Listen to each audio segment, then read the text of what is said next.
Welcome back to the bench. I'm Paul, and today we're going to be painting up the interior of my current project, the BRDM-2. We'll start by priming everything matte black, and while we do that I'll catch you up to speed on the project, just in case you missed the last video where I built it. So for this project I'm building a Serbian BRDM-2 in military police service, using a set of star decals that I picked up at a show. I plan to depict it near the end of its service life, inspired by some reference pictures that I found. And in the end, it'll be bright blue with some of the original green paintwork showing through. But that's not the focus today. Today we're staying inside the armour and creating a lived-in look with some extra details, seeing as I left the hatches open. I knew I wanted to fully paint the interior of this thing, so I left the model in sub-assemblies to make things easier to paint, and this first coat of black primer really helps to unify all of these surfaces and lets me see what I'm actually working with. As soon as smaller pieces like these radios were primed, they were ready to get glued straight in. I only left them out so that they wouldn't block me from getting black paint into some of the recesses and harder to reach areas. Reference pictures show the interior of this amphibious car to be a Russian green primer, so that's our first step. Everything in the lower hull received a quick spray of green with a focus on the top of each part to create a very rough shading effect. This was quickly followed by a sponging of a very light green to create chips on the edges of many of the surfaces that would see wear and tear. I'm not too worried about neatness this early on, so this is just a great step to get the ball rolling. I picked out a few of the larger chipped areas with a rust brown colour to add some visual interest, and already after only 2 simple steps I think this is beginning to look like something.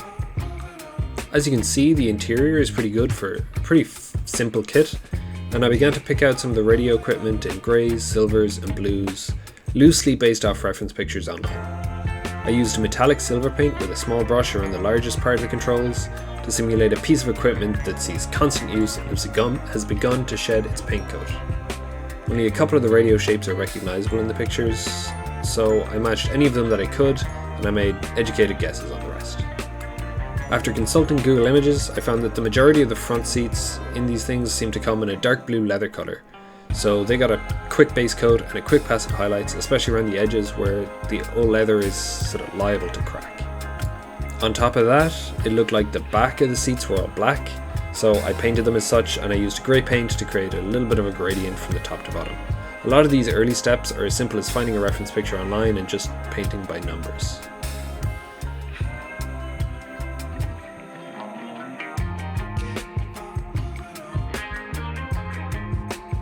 Next up, I dropped out some white, some black and some red onto my trusty Post-it palette, and then I grabbed a tiny brush to pick out some of the controls, some of the buttons, some of the lights on the radios, and so on and so forth. I braced my hand on the outside of the hull to keep it steady, and I enjoyed the satisfaction of watching these little pieces come to life in just a matter of minutes.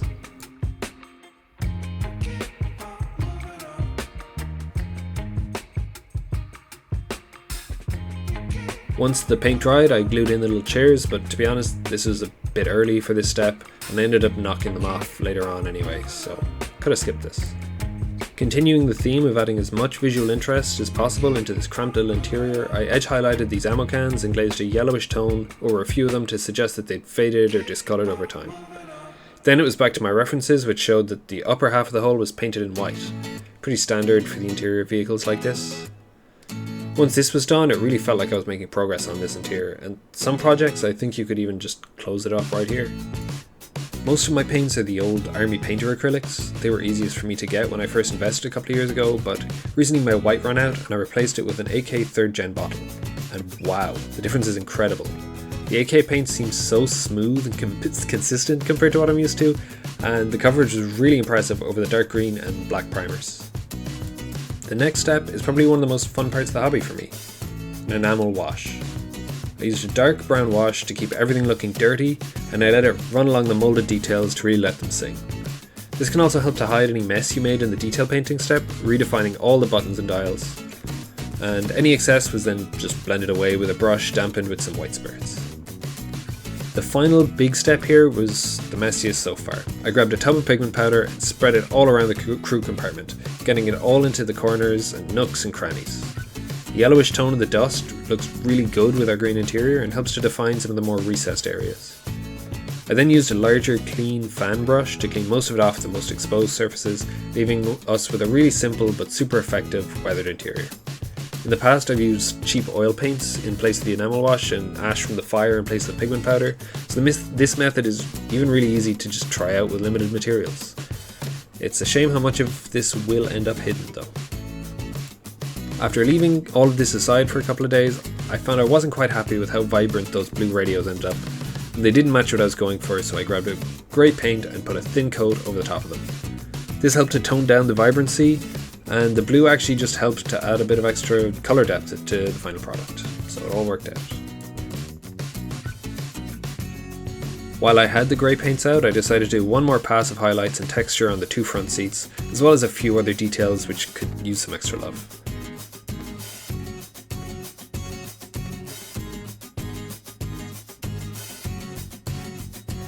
I repeated the same step as earlier with the silver paint to suggest chipping and scrapes on some of the ammunition cans and some of the details around the controls. In an attempt to save my brushes, I used a leftover piece from some stretched sprue to put a bubble of UV resin on the dashboard controls and some of the dials, creating a simple glass effect at the flick of a UV torch.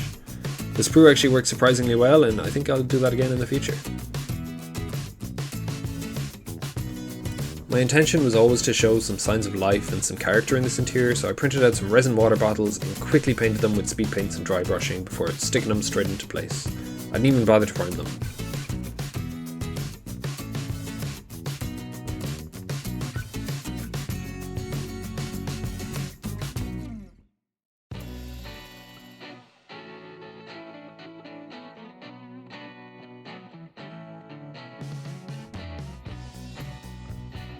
I used some cigarette papers and a chrome marker to make a food wrapper, which I painted red on the reverse side before I dropped them into the footwell like a slob.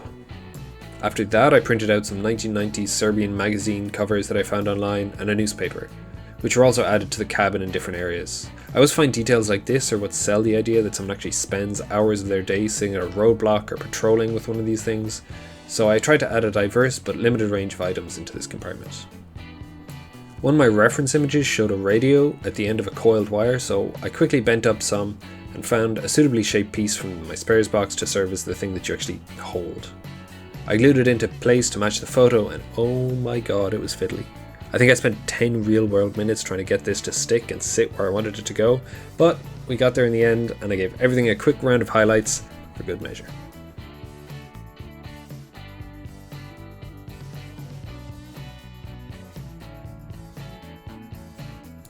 With that done, I was super happy with this interior. It looks used, it looks believable, and ultimately it didn't take too long. With pretty much all the painting and weathering done, next up was the transparencies, and I opted to paint the periscope on the sprue to avoid extra hassle. With the lick of paint it dropped right into place, unlike the main viewports, which I then realised only fit into place before the top plate gets glued down. This would have made painting so much more complicated though, so no regrets. I just grabbed the trusty UV resin again and I filled in all the gaps myself. They're so small that I don't think the difference will even be noticeable in the end. But what good is having all the interior painted just for it to end up covered in? And what's the point of building a model without a bit of experimentation? I recently got these tiny LED lights and batteries. So after testing that they worked, I stuck them to the roof of the interior with super glue and hid the wires all along the top until they were behind the engine compartment wall, where I then threaded them through some pre-drilled holes in the bottom of the vehicle, and I'll worry about hiding the wires later. This is my first time using LEDs in a model, and I was surprised at how straightforward it was. I'd love to hear your thoughts on this in the comments. If I end up hating them in the future, at least I know I can just have them turned off and no one would even know that they're there.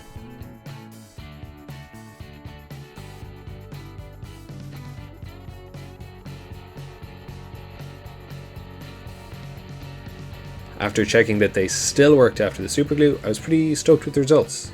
They're bright enough that you can see all of our work so far, and strangely I feel like the warm white really suits the feeling of this piece of Cold War tech, and it looks like the quality of light that you'd get from the interior of like an older car. Whether the real things had lights in this colour, I'm not sure, but I think the potential trade-off of realism is totally worth it. And so that leads us to our final step for this video. I sealed up the top and the bottom of the hull, filled in the gaps with some putty, and I sanded away the excess. There was a tow cable to stick in place, so I did that and then I put it aside for next time. If you enjoyed this video, then make sure you check out the previous one where I put this whole thing together, and if you've seen that already, then make sure to subscribe so you don't miss the next one. I think it's finally going to be time to whip out the blue paint and the infamous decals. In the meantime, thank you for watching, and I'll see you in the next one.